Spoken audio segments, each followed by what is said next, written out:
Hey YouTube, this is Donnie. And this is Jess. In this video, we've got some fun trivia for you.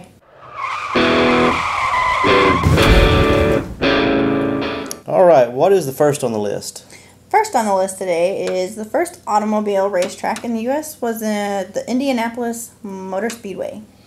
And we just thought you might find that one interesting. It existed since 1909 and roughly seated about 400,000 people. And what is number two? Alright, number two is, who were the first body repair people? And if you think about it, I mean, before there was really a lot of cars, when cars was first being made, you know, there wasn't the assembly line and interchangeable parts. I mean, who worked on these cars?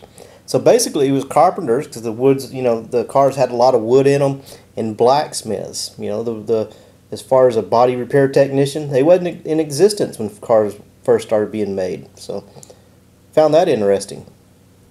And what is number three? And number three, how did you come up with two-tone color jobs before tape was invented? And you know, think about it. That's again, you know, we take so many, you know, like you know, painters these days, you take things for granted because you've always had it, never know the difference. But I was at 3M's facility a couple years ago, and they started getting requests for two-tone paint jobs, and tape was not invented. So they would get paper and glue it on there and paint the different colors, and you know, that's how they got their two-tones. And then later, someone, you know, the 3M did invent tape. So that's one of the things you just kind of take for granted. If you always had it, you know, how did they do it when they didn't have it? So something as simple as tape. And number four. Number four. How many of you out there are aware that Ford was originally started with a Dodge motor? Yeah, and you know, a lot of people get this wrong because you would think, you know, the Ford had Ford's motor, but they actually had Dodge motors made by the Dodge brothers. Now this is before they started their own company, but yeah, the first Fords had Dodge motors. That is pretty ironic. And number five. Number five. What was the first year the Camaro was produced? And that's in 1967. But this is the cool fact about this. The Camaro's cost, the base cost, was $2,466. So if you could go back in time and buy about 10 of those, store them, you'd be need to wealthy. find me a DeLorean and go back in time. Yep, let's get one. All right, and number six. Number six. This one's actually pretty interesting.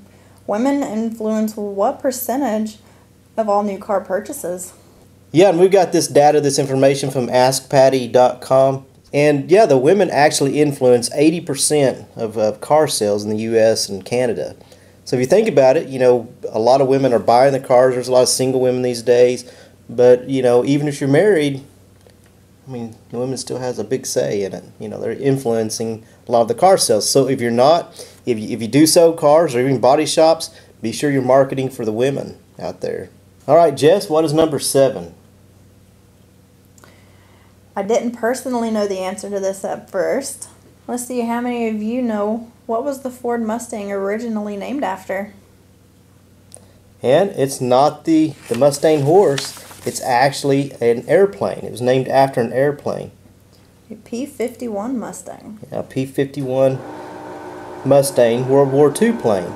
Yeah, it was named after a plane, but before they got it into production, they decided they did not want the emblem of an airplane on the car, so they put the emblem of a horse. Seems pretty silly to me. What, the horse? Yes. You'd rather have the plane? Well, how are you going to name it after a plane and put a horse? It worked, I guess. That's like naming your kid Billy Bob and then calling him Bobby Sue. So what's number 8, Bobby Sue? Alright, number 8. If tire tread is blank or less, it needs to be replaced. Does anybody know that one? Well, the answer is 2/32. And they make tire gauges for that you put in there, and you can measure the depth of the tires. But a quick and easy way to check that is you use a penny. So you put the penny down in the tire tread, and if you can see the top of his head exposed, or you know, even more of the top of the penny, you know it's time to replace your tires. So even if you don't have a tire gauge, get your penny out and check them. If you need tires, it's a good thing to keep replaced. You don't want to have blowouts. No. And what is number 9? Number 9. This one is actually an interesting one as well. Why were Model Ts painted only black between 1915 and 1925?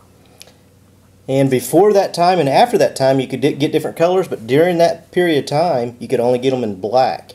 And the reason for that's Henry Ford had the vision of getting a car, making it economical, where everybody could afford one. Because before that time, only the rich people could afford them. So he did different things like the assembly line and the shifts that he worked his crews, and he did all types of things to lessen the price of one of these cars. And that's one of the things they did. They only came in black during that time for that reason. And number 10, and the final one, Volvo used grasshoppers to improve road safety. Who would have thought? I know.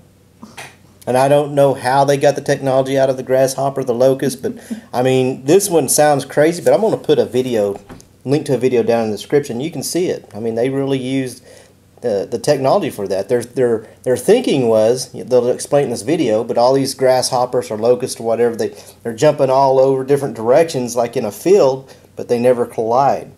And it shows them with computer stuff with these grasshoppers. It looks kind of crazy. How you would get anything from that, I don't know. But well, that concludes our fun little facts. I hope you enjoyed our little trivia here. And we appreciate you for watching these videos. Thanks for watching. Be sure and like, subscribe to us, and we'll see you in the next video. See you later. Okay, a little tattoo update. She got some new stuff right here. I think we've showed you that before in a different video, but tell them about the rest of that. There's not a whole lot to tell. It's work in progress. Add another flower, add a dragonfly. Did a touch up on this flower right here. And it's actually a cover up. Had another cover up I did right up here. Some big old purple flowers. You can see part of the cover up. Make it covered up.